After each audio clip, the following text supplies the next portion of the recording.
Amigas, amigos, hoy derechos humanos, hoy nuestro doctor de cabecera, pero doctor en Derecho Electoral, viene siendo aquí Raúl Flores Bernal, ahora yo quiero ponerle Beltrán. No te preocupes, qué gusto el día de hoy poder estar aquí nuevamente con nuestros amigos de 21 Vecinas Digitales, con Gonzalo Espérides, biblioteca y sin biblioteca. Ay, Herberto Espérides, bueno, es que estamos tramitando el Centro Cultural, la biblioteca, pero 8 años y medio en México no son nada, ¿verdad? Para un trámite. 8 años. Es bastantito, ¿verdad? Pero bastante. Y desde luego que retomando, y muy a propósito, el 10 de diciembre de 1948 se suscribe la Declaración Universal de los Derechos Humanos y fue con motivo de la segunda posguerra y dadas las graves violaciones sistemáticas y crímenes de lesa humanidad que se cometieron en esta conflagración, da origen a que nos propongamos como meta, como humanidad, tener un proyecto de humanidad posible. ¿Cuál fue? Los derechos humanos.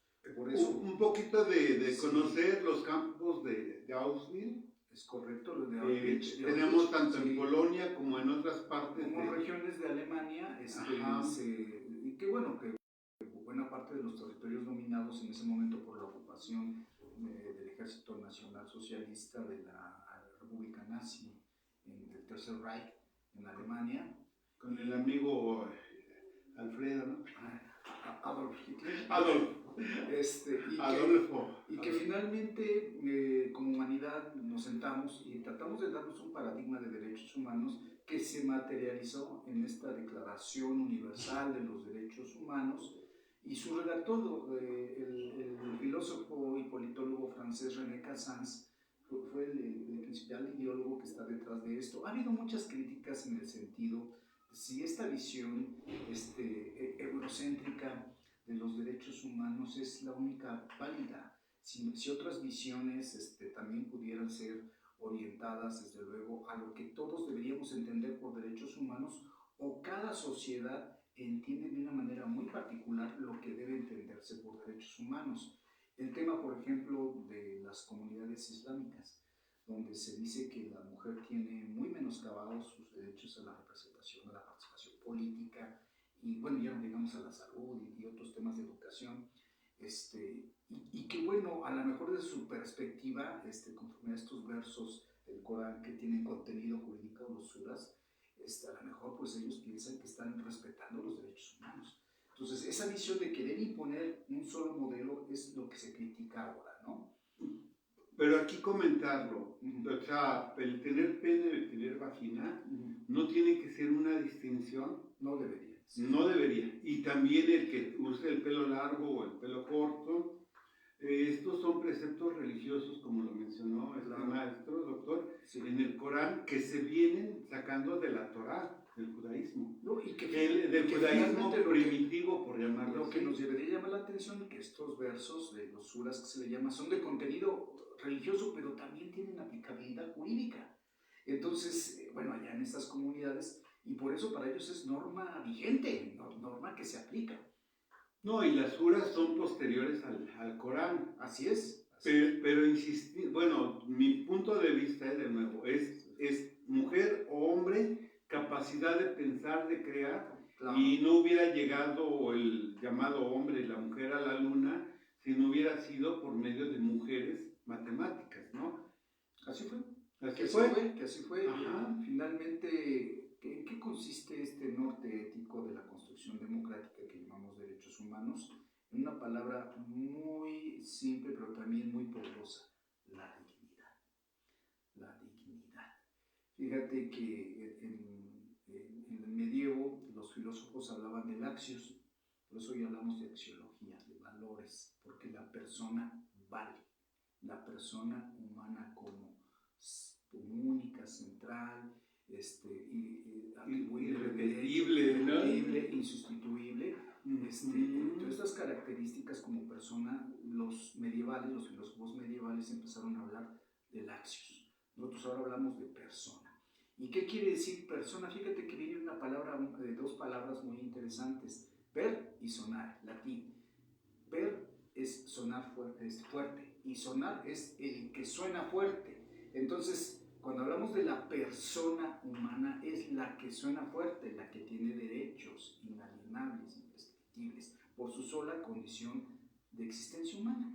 Entonces, eso es la búsqueda de la dignidad, lo que debe orientar la actuación de las autoridades. Y fíjate que en la sesión anterior, ya para enlazar, hablábamos de autoridades electorales. ¿Quiénes son las autoridades encargadas de esto que llamamos la función estatal? Fíjate que el artículo 2 de la Ley General de Instituciones y Procedimientos Electorales, que vino a sustituir ese viejo COFIPE y que a su vez vino a sustituir ese Código Federal Electoral, que a su vez tiene como antecedente la Ley de Organizaciones y Procedimientos Electorales, hablan la categorizan, y fíjate que esto es una cuestión que ha dado debates, la función estatal de organizar elecciones. Entonces, si nosotros nos ponemos a analizar cuáles son las funciones estatales, tenemos una función legislativa, que es la función de emitir ordenamientos de carácter general, vinculativos, abstractos, heterónomos, que son las características de la ley. Luego tenemos una función ejecutiva que se encarga fundamentalmente de aplicar esa legislación en el ámbito de sus competencias. Y en caso de controversia con motivo de esta aplicación emitida por este otro legislador, estos legisladores, tenemos un poder judicial que dirime las controversias. Pues bueno, podríamos hablar de tres funciones básicas, pero fíjate lo adelantado de nuestros legisladores que dijeron vamos a dar una cuarta función. La función estatal, es una función de Estado, de organizar elecciones. Alguien me preguntaba, ¿está usted diciendo que hay un cuarto poder? No nos debe de asustar esto. Fíjate que en países como China hay 99. Costa Rica anda por ahí de los 5 poderes. Y nosotros, que le suman el poder popular, el poder electoral y los 3 poderes constituidos que conocemos habitualmente. Entonces, no nos debe de asustar esto de hablar de una cuarta función. Pero, ¿recuerdas cuánto más o menos de la población china para que tenga 99 poderes? No. Estamos hablando de miles de millones de personas. Detalles como la India, que tardan 2 semanas, algo así, para poder contar los votos. Me voy a detener aquí en que la legislativa primera que tú mencionaste es precisamente el diputado local, el diputado federal que usted elige. Así Entonces, la parte que comentaste, maestro, legislativa, luego la ejecutiva y luego la parte judicial de donde se limite y todavía la parte punitiva o aplicativa, ¿no? De dirimir controversias con motivo de la aplicación de esta ley.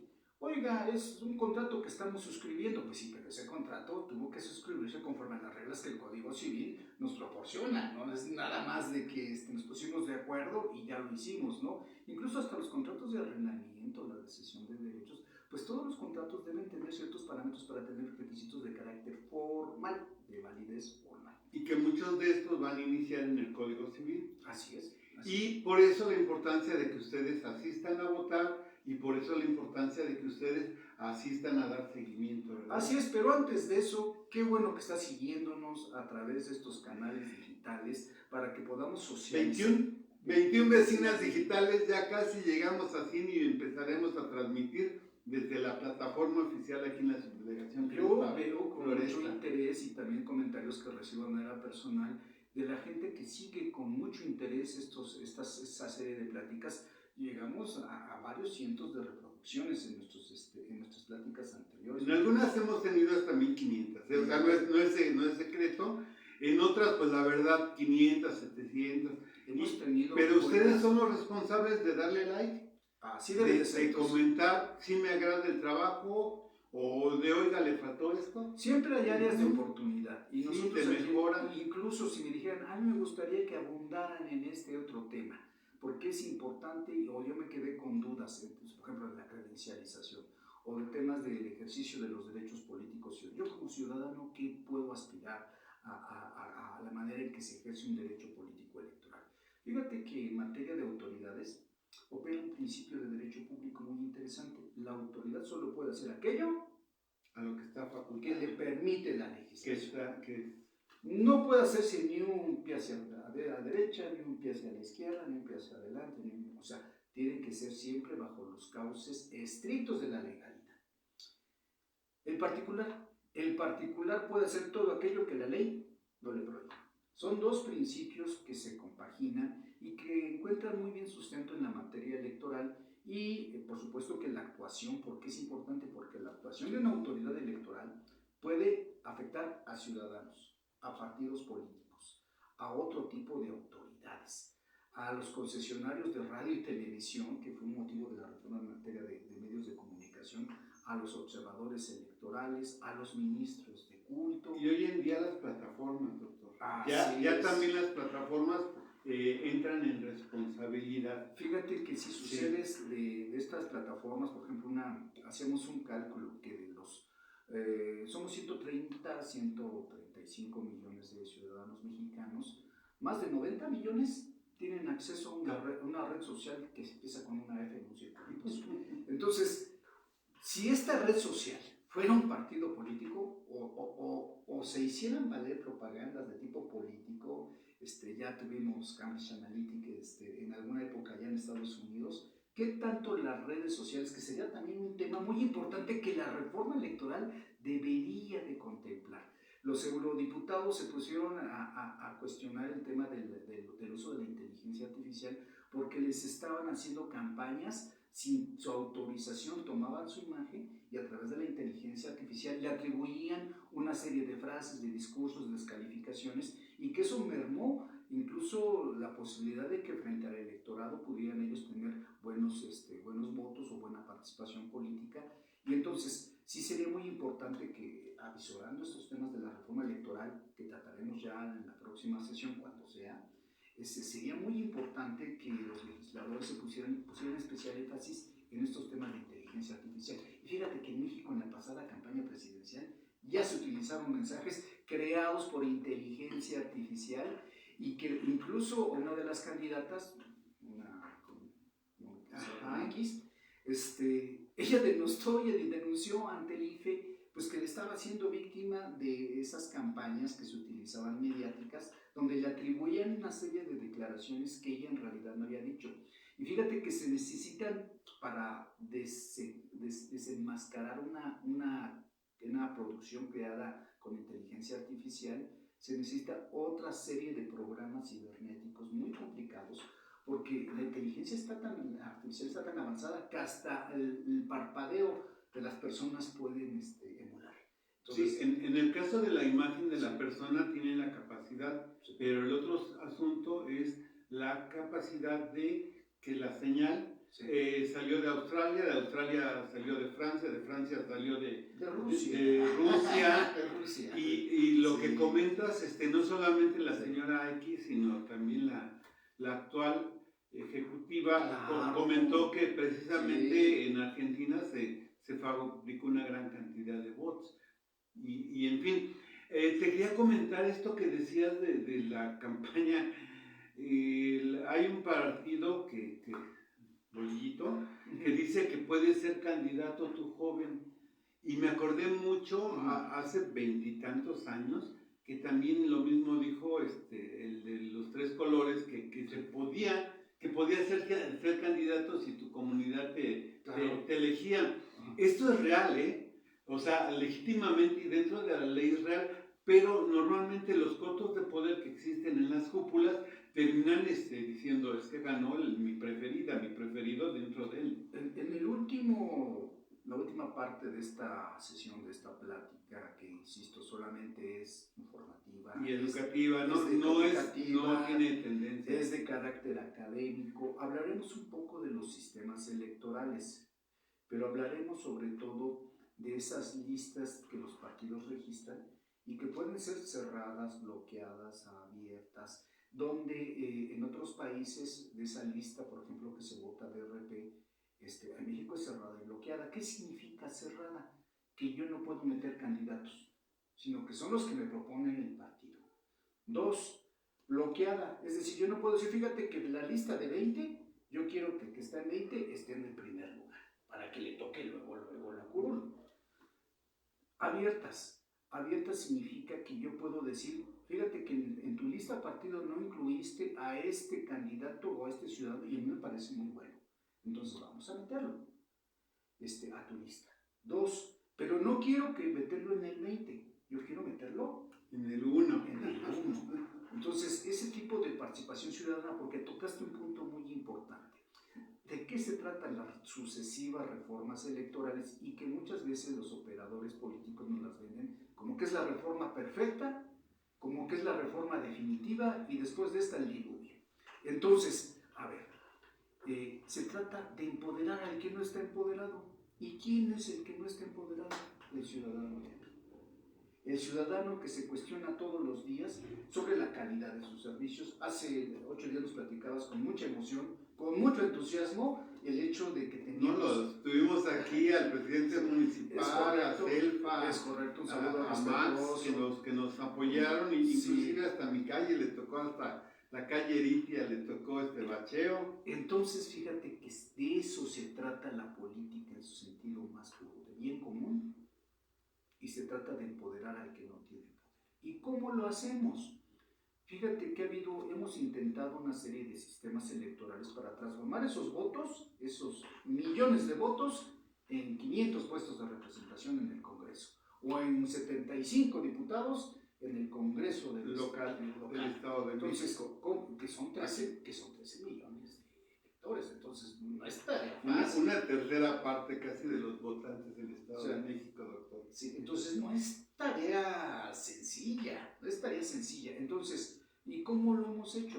Básicamente a través de dos grandes sistemas, que es el sistema de mayoría, ahorita platicaremos sobre eso, y otro es el sistema de representación proporcional. En México tenemos un sistema mixto con dominante mayoritario. Oiga, explíquenos en qué consiste esto. Usted está hablando ya en términos técnicos.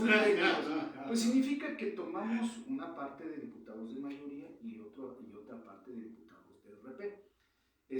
A ver, y esto es transmisible. Lo que se hizo, la gran intención de tener este tipo de representaciones, es que a veces en los distritos, demarcaciones, un distrito es una demarcación. Vamos a hablar también de lo que es una circunscripción, que la circunscripción es más que una demarcación. Podríamos hablar de circunscripciones y equiparlas a nivel distrital teóricamente en la doctrina.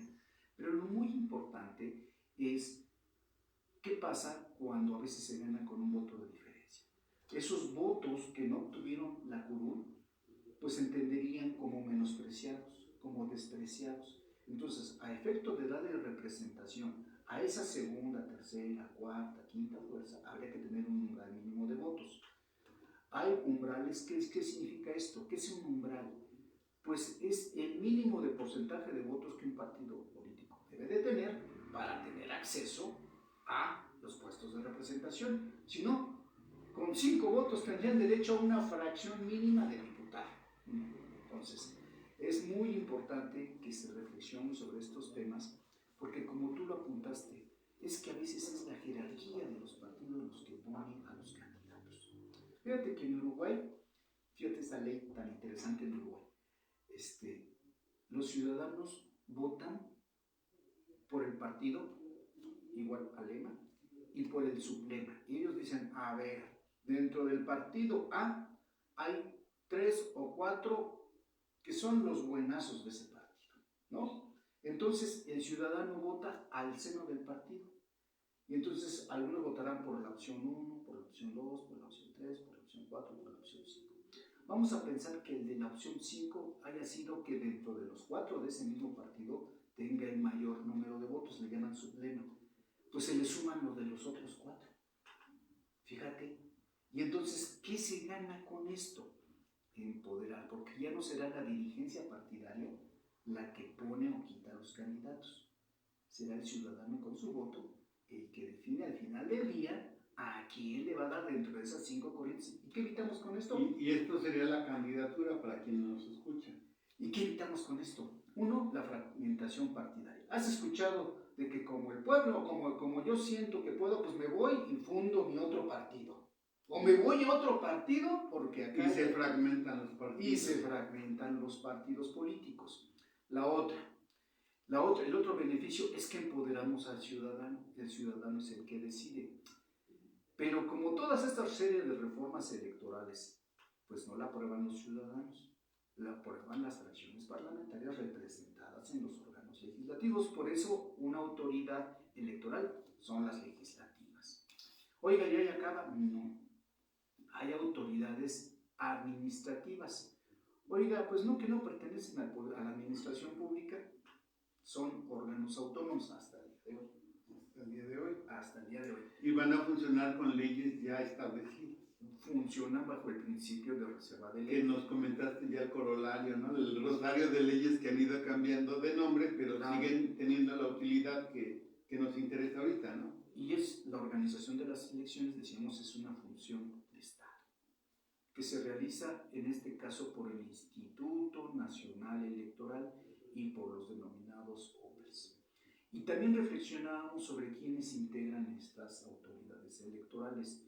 Y decías con mucho tino, ojalá que sean gente oriunda, o que esté involucrada con la problemática política, social, económica de esa comunidad. Que conozca las necesidades que hay en esa comunidad para que el presupuesto precisamente aterrice en estas necesidades, en solución de conflictos. Diste también en esta afirmación, porque yo en alguna ocasión en mis andanzas electorales fui asesor del Instituto Electoral y de Participación Ciudadana del Estado de Tabasco, por ahí del año 2003.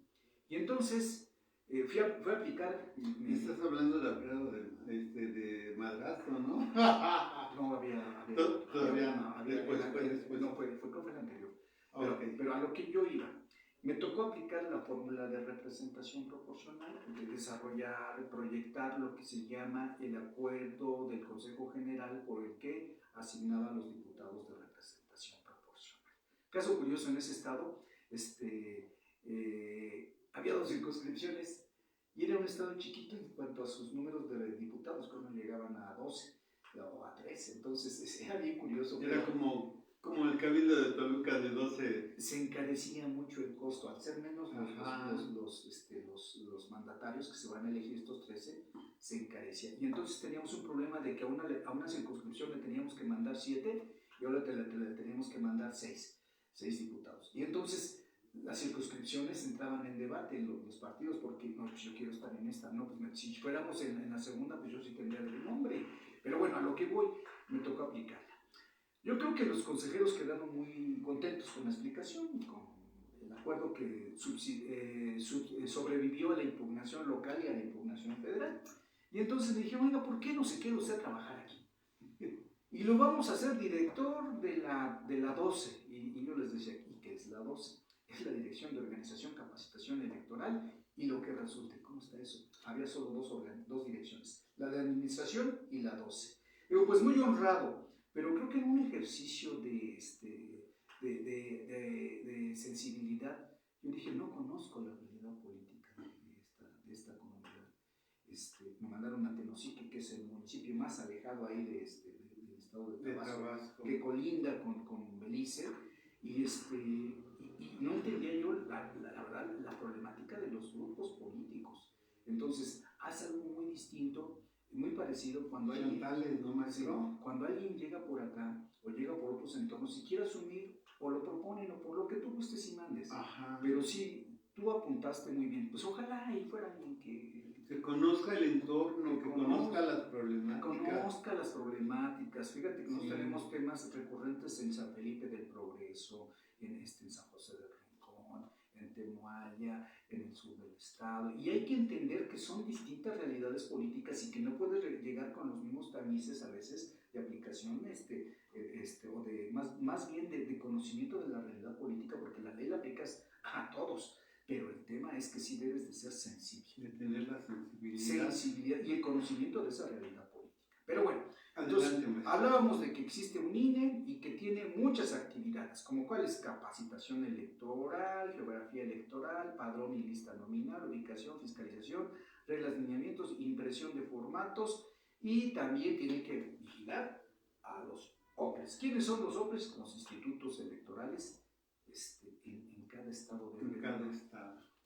Fíjate que se ha debatido mucho la posibilidad que desaparezcan estos OPLES y que se concentre en el Instituto Nacional Electoral, cuya estructura desconcentrada abarca pues una delegación en cada estado. Le llaman junta local o consejo local. explico por qué, dónde está la diferencia. Y también la Comisión Local de Vigilancia, también hoy te explico la diferencia. Entonces vamos a concentrar las funciones que realizan los institutos electorales locales, los OPLES, en estas juntas locales, que son los órganos desconcentrados del Instituto Nacional Electoral. Entonces, pues, vamos a desaparecerlos. Nos vamos a ahorrar un dinero, lo vamos a poder utilizar, pues, ¿El programa social? Bueno, no lo sé, redireccionar esos recursos de las muy amplias necesidades de la población. De la población. Entonces podemos hacer esto. A ver, recordemos que conforme al artículo 40 estamos en una república federal, laica, democrática. ¿En qué y por qué lo dice usted? Porque estamos integrados por... Hay que ver el caso Madison versus Marbury desde Estados Unidos sobre el control del constitución, pero hay algo muy importante. Una federación se integra por estados libres y soberanos. Y yo te diría que hay actos de soberanía en materia electoral. ¿Cuáles son esos actos de soberanía estatal? Porque no tenemos ni siquiera la credencial estatal. No, es una credencial federalizada. Tuvimos, fíjate que en el estado de Baja California, tuvieron su propia credencial de elector, pero les salió un poquito onerosa. Entonces, a la hora de los costos dijeron, no, mejor nos quedamos. ¿Para qué llenamos al ciudadano de tantas credenciales? Y ahora, pues, estas del INE local, estas del IEM local, y estas de la federal, y aparte, pues, tu cartilla, y ahora, pues, vamos a tener la CUR digitalizada, y bueno.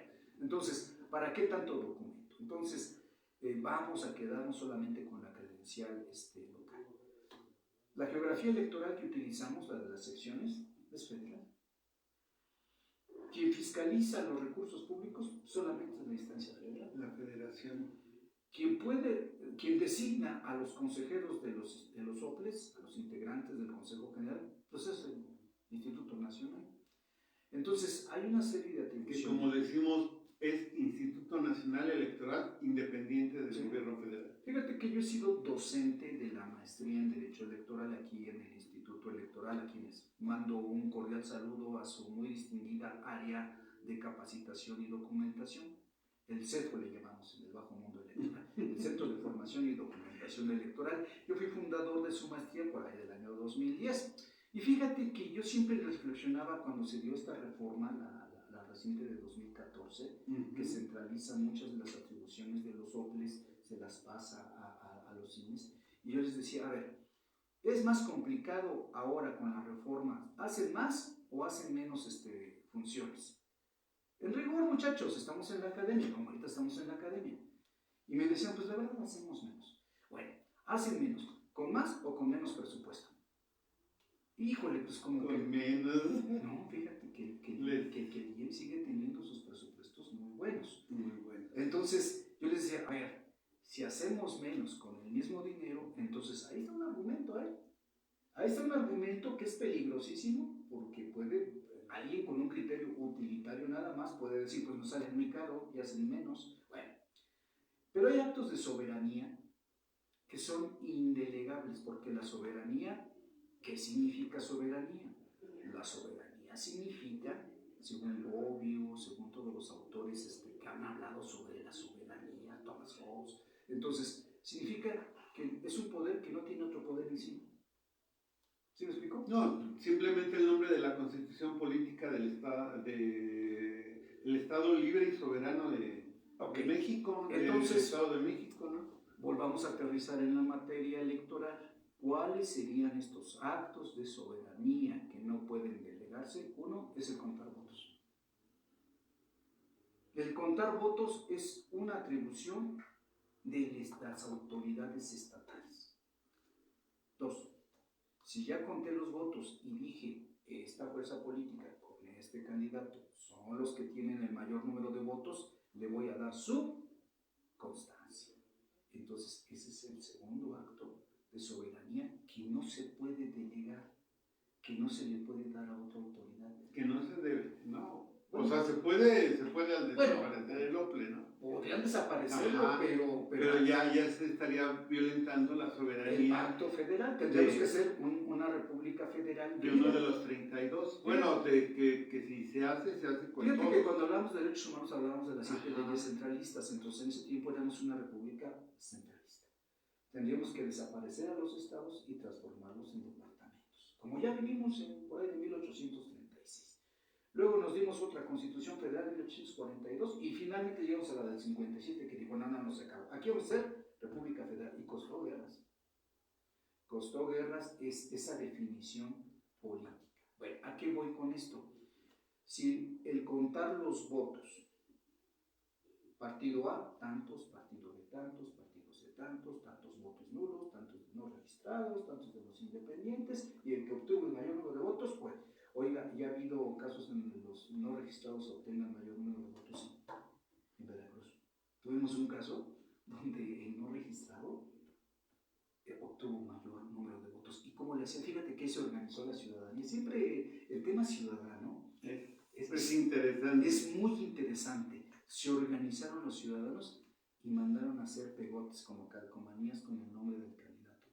Y iban con la instrucción los ciudadanos en esta comunidad municipal de la boleta pegar en la calcomanía. Para no tener el problema de si me acuerdo del nombre, no me acuerdo. No, bueno, pues, algún día ojalá pudiéramos hacer un incidente de recuento de votos para que veas todo lo que le ponen a la boleta. Okay. Pero bueno, ya tuvimos. ¿Qué pasó en ese caso? Bueno, estábamos en un sistema que todavía veía con desconfianza a los candidatos independientes, que por cierto no estaban regulados, que para mí, en mi humilde opinión, era un candidato independiente y el mayor número de ciudadanos había votado por él.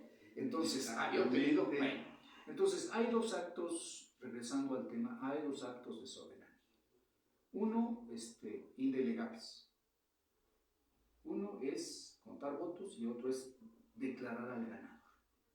Y si contar los votos y entregar la constancia son actos de soberanía, también las impugnaciones que versen sobre el mal conteo de votos o el indebido otorgamiento de la constancia de mayoría. Entonces, por eso también debe haber un tribunal. Ya estoy defendiendo ahí a los excompañeros. Bueno, un saludo también muy respetuoso a ellos. En este caso sería el tribunal del área estatal. El Tribunal Electoral del Estado de México, que conforme... O de Ciudad de México, como en este caso que no se considera un estado, pero Ciudad de México se considera para efectos del artículo 122 y del 116, es una entidad federal, una más. Pero bueno, quedamos que en los estados también debe haber institutos electorales y que al menos en estas, en mi opinión doctrinal, estoy hablando académicamente, hay dos actos que no puedes delegar. Si el día de mañana viene una reforma que dice, pues, te llamabas, con permiso, pues bueno, pues también será... Pero volvemos a explicarlo, fue la decisión de legisladores. Así es. Y hoy en día se supone que es con unas mesas de trabajo. Muy interesantes también, muy interesantes. Donde esto que estamos discutiendo aquí domingueramente, dijeran algunos, a nivel de cancha. A nivel de cancha, sí. Académicamente, por un especialista de 36 años, sí. Ellos tienen muchísimos también ahí comentando, y gente que conoce y no conoce. Sí, esa es la ventaja, ¿no? De repente... Sí, fíjate que yo empecé a dar clases de posgrado, bueno, de licenciatura en materia electoral por ahí del 2006, y ya el posgrado lo empecé a impartir por ahí del 2010. Y entonces, fíjate que la materia en cuanto a reflexiones, decía Guillermo Cabanelas, ¿qué es lo que le da autonomía científica a una rama del derecho? Uno, que tenga su propio cuerpo normativo, o sea, su propio código. Acá teníamos el COFIN, el Código Electoral del Estado de México. Dos, que existan autoridades que apliquen estas normas. Y tres, que exista reflexión académica sobre este código y sobre la actuación de estas autoridades.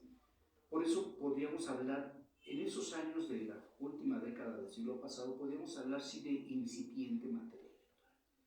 Pero ya para avanzado ahora, la segunda década del siglo XXI, yo le llamo a este fenómeno el derecho electoral pobre, porque se ha popularizado.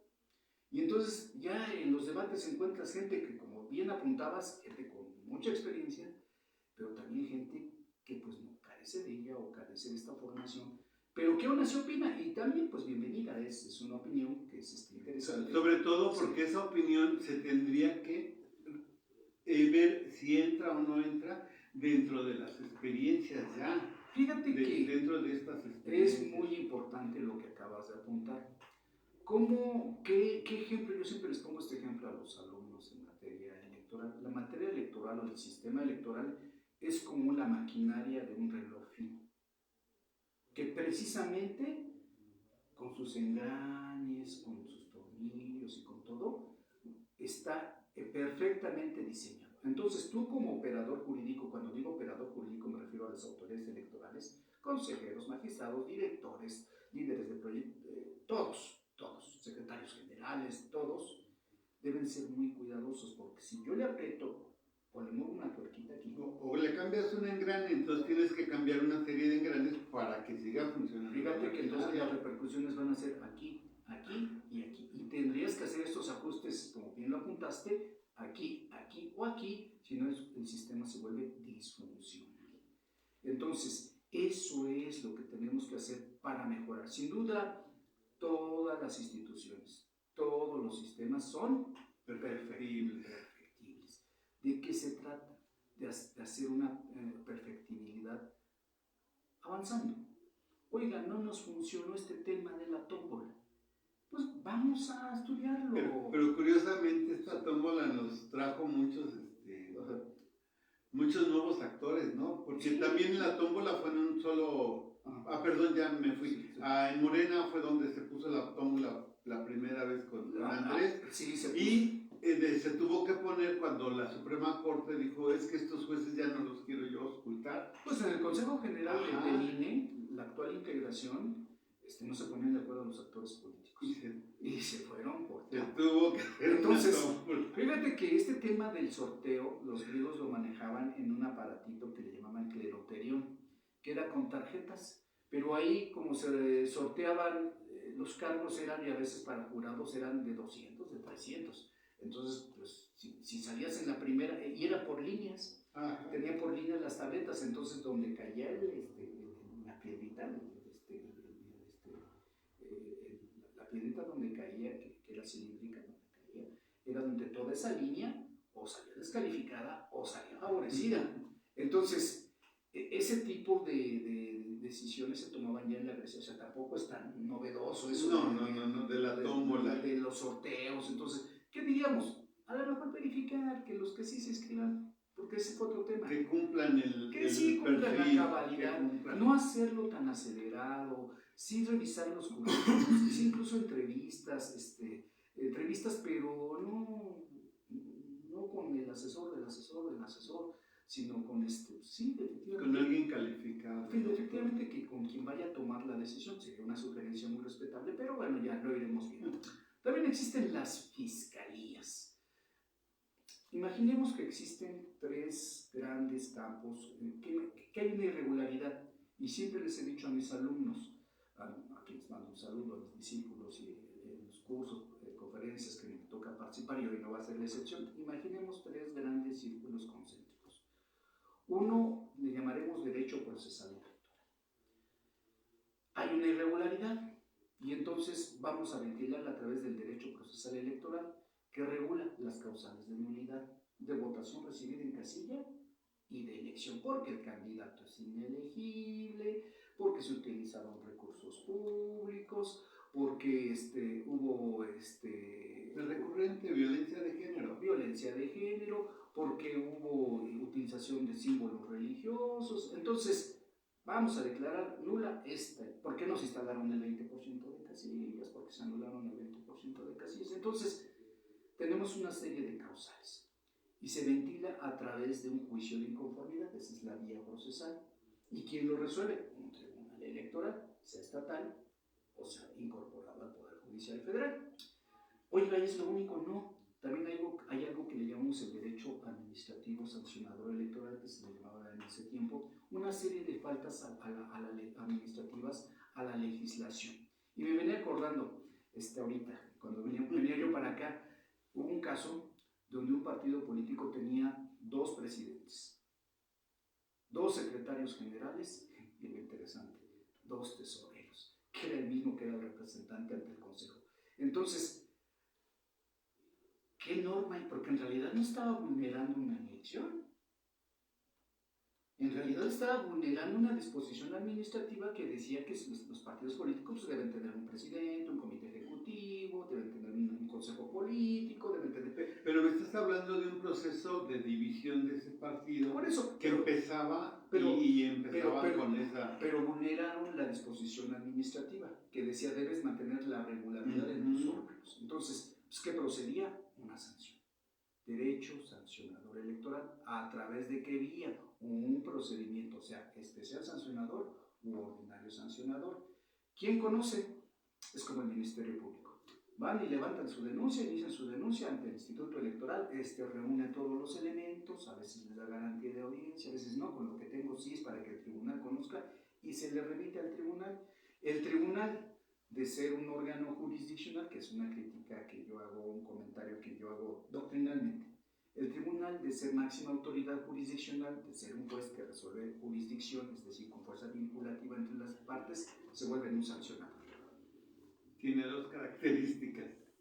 Entonces, él es el que dice, fíjate que sí vulneraste al otro partido que se le olvidó utilizar su logo. Todo partido debe registrar un logo, un emblema, y en su documentación oficial o en sus documentos que él maneje, debe utilizar su logo, que lo distinga frente a otras fuerzas políticas. Entonces, a este partido se le olvidó utilizar su logo. Fíjate qué interesante. Entonces, había que sancionarlo por incumplir esta disposición administrativa. Oiga, ¿y ya es lo único? No. Hay otro tercer campo que es el derecho penal electoral. Hay delitos electorales. Utilización de recursos públicos. Oiga, eso ya lo dijo acá en la causal de nulidad, sí, una misma conducta. Puede ser una falta administrativa, como el rebase de topes. Puede ser una causal de nulidad de elección. Y puede ser un delito electoral. Oiga, ¿y cómo se resuelve eso?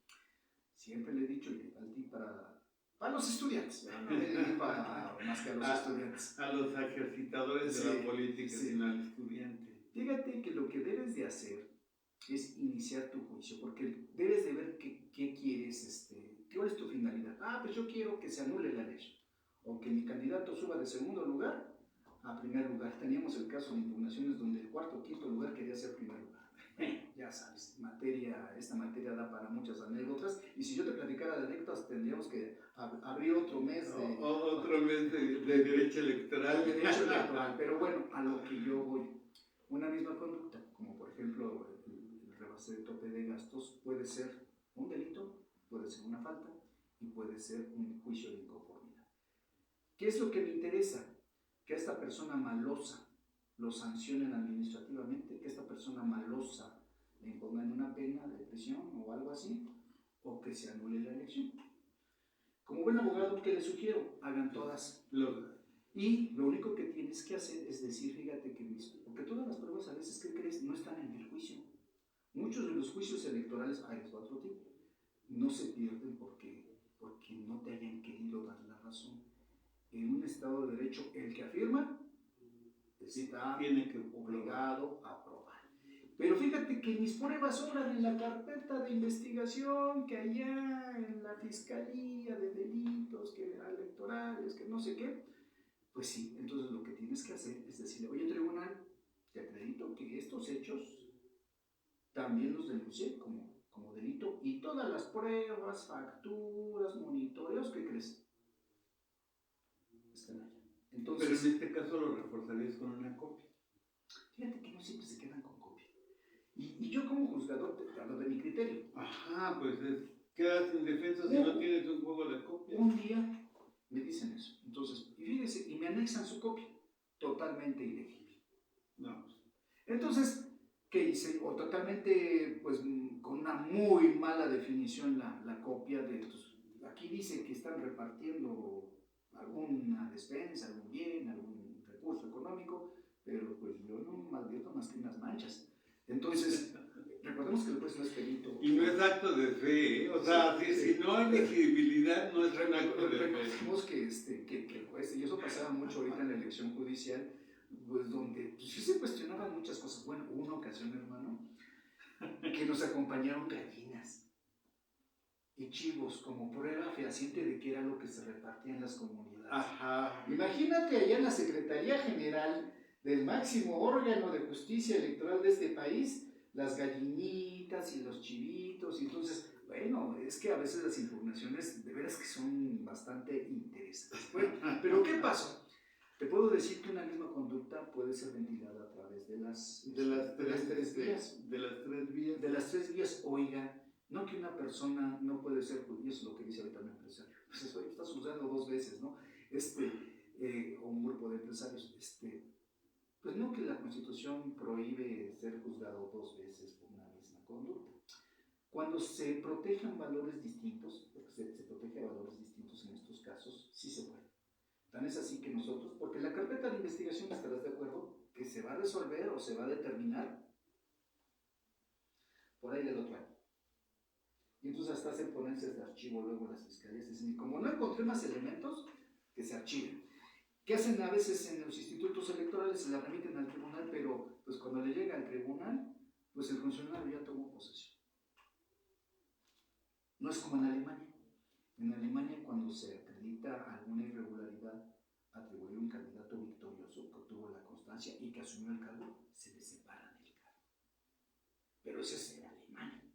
Pero aquí en México entran en estado de impunidad o en estado de gracia, ¿no? En cuanto asume, toma protesta del cargo y lo asume, se entiende que ya sería material y jurídicamente irreparable el acto. Entonces, ¿qué sugerencia te hago yo? Pues te digo, pues presenta tu juicio de inconformidad ante el Tribunal Electoral o la Sala Regional o la Sala Superior del Tribunal Electoral del Poder Judicial de la Federación y su señoría, te acredito que esto obra en el expediente, en la carpeta de investigación, en el procedimiento sancionador.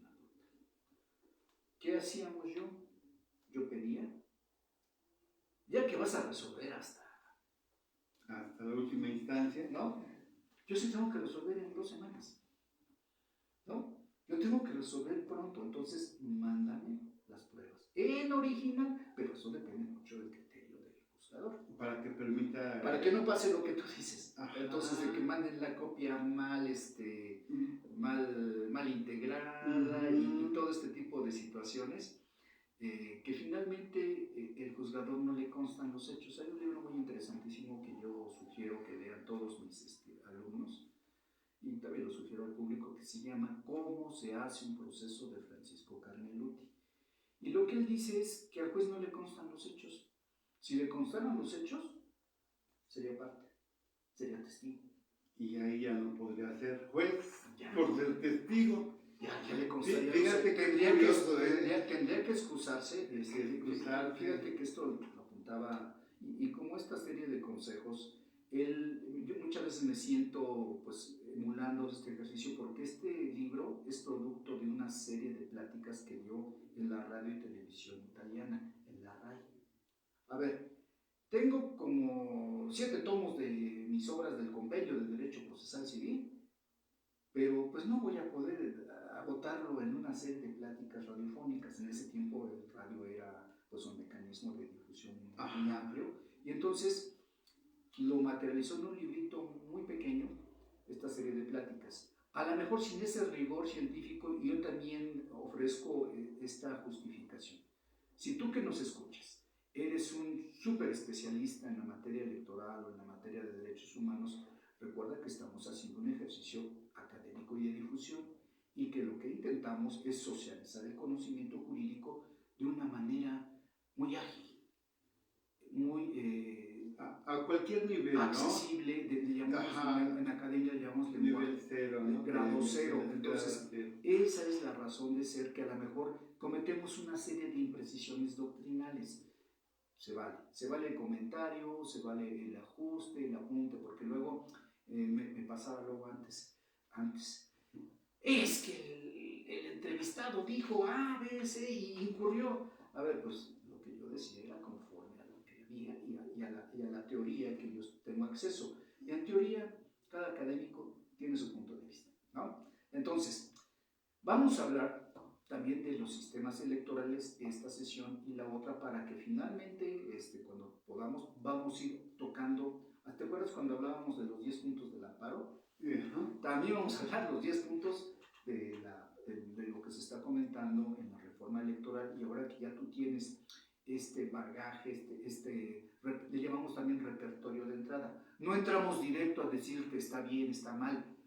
Tú tendrás un criterio. Lo que entramos a decirte es, mira, así ha funcionado. ¿Puede mejorarse? Sí. Y la propuesta viene en este sentido. Reflexionar. Sobre todo que tenga algunas tablas, ¿no? O algunos elementos para poder ponderar o valorar, comparar. Solo para efectos, porque ya también ya va avanzado el reloj. A veces nuestro peor enemigo el tiempo, ¿no? Diremos que hablaremos de dos sistemas. El sistema electoral y el sistema de partidos. Decía por ahí Norberto Bobbio y después Giovanni Sartori que son, porque los cito, son dos de los ideólogos italianos, por cierto. Los de cabecera. Sí, de cabecera, en la cual se formaron los actuales políticos que están, y la generación anterior de políticos se formaron bajo esa, porque el político es un intelectual, o debería ser un intelectual, ¿no? Entonces, debería ser un intelectual. Ya te lo decía Platón, ¿no? Oiga, ¿está usted a favor de los tecnócratas? No, lo que yo estoy diciendo es que el político, en la punta el maestro Claudio, el licenciado Claudio, él hablaba Platón hablaba del filósofo rey. En el libro de la República. Que los filósofos deberían ser los gobernantes. Lo que estamos diciendo simplemente es que si el político va a tomar una determinación, y siempre también sería interesantísimo que a quienes van a ser legisladores, que son los que crean el marco normativo, mínimo tuvieran la licenciatura en Derecho. ¿Por qué es importante? Porque si ellos van a crear el marco normativo, pues que entiendan los principios, los rudimentos básicos de la creación del derecho, de la interpretación del derecho, de la aplicación del derecho. Sería muy oportuno que al menos tuvieran nuestros legisladores. Por lo menos entre sus asesores que tengan abogados, ¿no? Porque el detalle está que también luego tienen únicamente estos politólogos y tienen otros compañeros, sociólogos, que sí es muy importante, ¿no? Claro. Pero la parte de procesos, la parte de técnica legislativa, la parte de técnica jurídica, que es algo distinto, también debería pues hacerse llegar a la opinión de un jurista. Pero fíjate que nada sería mejor que el propio criterio. Yo cualquier iniciativa que votase debería estar informada. Son 3 años. Por eso, o sea, en cualquier escuelita que vayan, por favor, 3 años y medio y ya tienen una noción de informado de los contenidos de la... Hay técnica jurídica porque la hipótesis normativa y se integra por un elemento del sujeto destinatario, el mandato y los antecedentes. Bueno, esto lo sabemos los que estudiamos Derecho. Entonces sería muy interesante esto. Pero bueno, vámonos nada más a dar la definición del sistema electoral, que es un principio de representación y en el cual es un procedimiento, se traduce en un procedimiento técnico por el cual se transforman votos, donde se expresó la voluntad popular, en cargos o escaños del poder público. Escaños para el sistema parlamentario, cargos para el sistema legislativo. Esto nos lo dice Dieter Noren. Dieter Noren, que es otro de los grandes, pensadores de los filósofos de la filosofía política. Y fíjate que aquí quiero hacer un paréntesis, porque a veces nos orientamos mucho sobre esta forma de pensamiento eurocéntrico.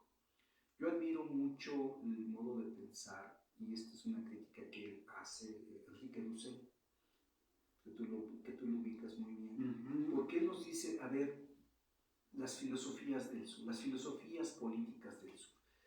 Veamos que nosotros, desde los pueblos precolombinos, los pueblos originarios, también tenemos una forma muy especial de hacer política. Un saludo muy respetuoso a nuestros amigos de Unificación de Pueblos Originarios de Toluca, a nuestros amigos del Movimiento Democrático y a los colectivos. No, y tanto matlacincas como tomís están atentos a esto. Están viviendo el cambio. Están viviendo este cambio. Y entonces, recordemos que debemos de honrar su forma de hacer política. O sea, sí está bien que yo venga, te cite a Sartori, ¿no? Pero también entre nosotros. Hay una pregunta que le hacían a Enrique Dussel hace mucho tiempo y le decían que si hubo una especie de filosofía indígena. Porque el origen de todo esto es la filosofía política. O sea, si yo tengo una filosofía política muy orientada hacia esta frase poderosísima de primero los pobres, ¿qué creen? Es de Enrique Dussel, con su filosofía de la liberación. Y entonces, si esta filosofía de la liberación la vemos a través del tamiz de derechos humanos, tendremos que empezar a descartar, porque entonces si esta crítica y este comentario que yo te hacía, que se criticaba mucho de la Declaración Universal, que era la visión de un francés que era asesor de Eleanor Roosevelt, la esposa del presidente Theodore Roosevelt. Entonces, que era una visión noratlántica, europea, eurocéntrica, del ganador de la Segunda Guerra, que nos quería imponer a todos los pueblos de la tierra una visión de derechos humanos. Por eso yo digo, hay que rescatar, tampoco digo que esté mal, lo que estoy diciendo es que hay que rescatar. Pero lo mismo que estamos comentando en esta mesa, se pueden mejorar. Se pueden mejorar. Se pueden mejorar, se pueden adicionar. Y si ya estamos metidos en este brete de una reforma electoral, pues vamos a hacerlo desde una perspectiva que sea incluyente. Oiga, y la agenda de género, por supuesto, y la agenda de los jóvenes, por supuesto, y la agenda de los pueblos originarios, por supuesto, se trata de empoderar. No, y estos detalles de las discapacidades visuales, motrices, cerebrales, o sea, al final de cuentas, se debe de incluir en esta propuesta de las elecciones, aunque como dices, de repente es un poco más caro, pero sus votos de ellos cuentan. Y ellos también requieren de servicios. Por supuesto, necesitan de una efectiva representación política, que se sientan representados por la persona que va a asumir. Por eso también he platicado con nuestros amigos de los esta materia electoral es completamente derechos humanos, sí, aunque la veamos así de fuchi, así de repente, ¿no? Fíjate que en sus orígenes se le hacía, lo acabas de decir en esa palabra, pero sí se le hacía, había muy pocos especialistas. Y los que nos formábamos, yo por ejemplo recuerdo que para hacer mi tesis de licenciatura por ahí de la lejana década de los 90 del siglo pasado, tenía que conseguir las ponencias en versión estenográfica para citarla en mi tesis de licenciatura, porque no había libro. Pero diles que es estenográfico, maestro, porque no estamos en... Antes, cuando se hacía un acto solemne, una sesión, una audiencia, se llevaba un acta que era tratar de llevarla de manera a la literalidad, diferente a veces a las declaraciones que se rinden ante un ministerio público, ante un juez, que a veces el secretario, lo que usted quiso decir es esto, platícame cómo es. Entonces, no, acá era el texto literal de las palabras que se usaban, pero a lo que voy, yo tenía que conseguir esas ponencias para hacer mi tesis. Ahora, afortunadamente, yo veo que nosotros, por ejemplo, el primer posgrado especializado en Derecho Electoral, orgullosamente puedo decir que yo fui miembro de claustro aquí en el Instituto Electoral a nivel nacional.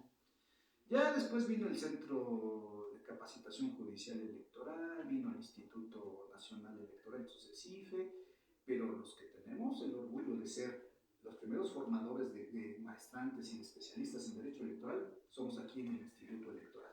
Te comento, por lo que yo tengo entendido, se capturaba, pero quedaba una especie de lienzo que permitía que se pasara por un rodillo y de esa manera se sacaban copias. Se sacaban copias y se permitía pues reproducir lo que había dicho el testigo. Entonces estamos hablando de como la técnica del cilindro cuando se grababa en cera, ¿no? Sí, bueno, claro, sí, son 40 años. Antes del procesador de texto y antes del Word y de todas estas cosas, por supuesto que también se producía ciencia jurídica y bueno, era la manera. Bueno, pues afortunadamente y ahora tenemos esta reflexión jurídica especializada. Terminamos de aterrizar lo de Enrique Dussel y en este caso también otro gran creador de esta situación fue el compañero que viajó como educador de Argentina, me parece que lo pasan a Chile, o de Chile lo pasan a Argentina y después lo mandan a Europa y luego termina en Estados Unidos. ¿Piaget? No. Piaget y Paulo Freire. Y Paulo Que habla Freire. sobre la pedagogía del oprimido. Pero digo, insisto, son otras visiones y no nos quedemos con esas visiones. ¿Por qué es importante? Porque la manera de hacer política tiene su sustento en la manera en que pensamos, en cómo fuimos formados en la filosofía política. Mientras no entendamos eso, pues estaremos condenados a este proceso de encanto, desencanto, decepción, que a veces nos produce elegir a funcionarios de cierto signo político, y es que somos mejores, somos peores o son iguales. Entonces, para evitar esto, de veras que sí hace falta mucho la reflexión de filosofía política. Entonces, tenemos, tratando de redondear, maestro, porque sí, ya nos fuimos hasta la cocina. No, ya nos fuimos hasta... Primero, replantear que se puede hacer un marco más amplio en derechos humanos, incluyendo el derecho electoral. Por supuesto. Y esto está en México en los 78 pueblos originarios, para empezar.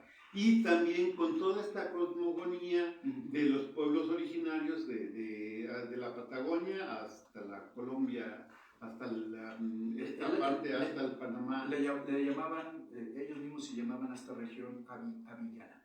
Entonces se le llamaba, no se le llamaba América, Hispanoamérica, Latinoamérica, se le llamaba Avillana, era como el término que se utilizaba, que ellos mismos se ubicaban como los habitantes de la Avillana.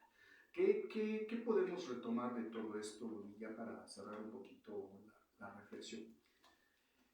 El diseño de los sistemas electorales muchas veces obedece o beneficia a los actores políticos. Ya no me alcanzó el tiempo de hablar dentro del sistema de representación proporcional, pero muy brevemente lo voy a tocar la próxima sesión sobre el método divisor y el método de cociente. El método de cociente es el que se utiliza actualmente. Imaginemos que yo tengo 100 votos y cada curul me cuesta 10 votos. Ese es el cociente, el costo. Entonces me alcanzaría, con 100 votos me alcanzaría para 10. Vamos a ver, que tenga yo 95, me alcanza para 9 y me sobrarían 5, que se utilizan en el método complementario, que es el resto mayor. ¿Cómo funciona el método del divisor? Se dividen en 100 votos entre 1, entre 2, entre 3 y se dan muchas vueltas. Los divisores mayores son a quienes le toca, porque el partido B va a tener 90, el partido C 120 y así van a tener su votación. Y esto es lo que va a dirimir a cuántos diputados. Y nada más lo anuncio y lo cierro con esto.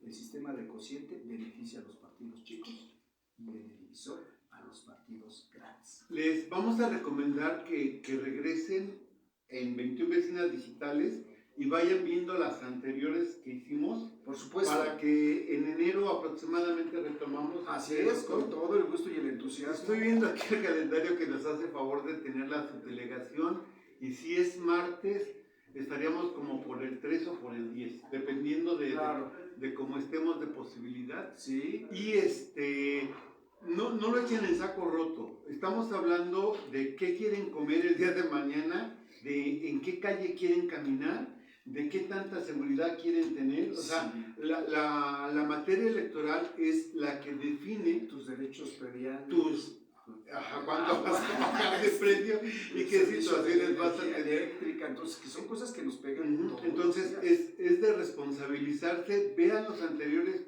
programas. Por favor. Todos van a ser subidos en 21 vecinas digitales. Ahorita están repartidos, hay que en Herberto, que en Gonzalo Espérides, que no sé. Es correcto. Pero ya estarán Pues si me lo permites muy brevemente, un saludo fraterno a toda la gran familia mexiquense, a toda la gran familia toluqueña, mandándoles un fuerte abrazo y lo mejor y las bendiciones del Creador para el próximo año. Pues feliz Navidad, feliz Año Nuevo y feliz Día de Reyes, si no nos vemos. Que nos lleguen los Reyes. Aquí vamos a cortar, licenciada Dana. Muchísimas gracias por tu apoyo. Esto es 21 vecinas digitales. Y aquí nuestra licenciada nos está haciendo favor de poner el logotipo para que ustedes lo busquen en las redes de Facebook. Así es. También tendremos YouTube y todo lo demás, pero vamos despacito. Pues muchísimas gracias, no se vayan, regresamos a Lienzo y Voz en un minuto.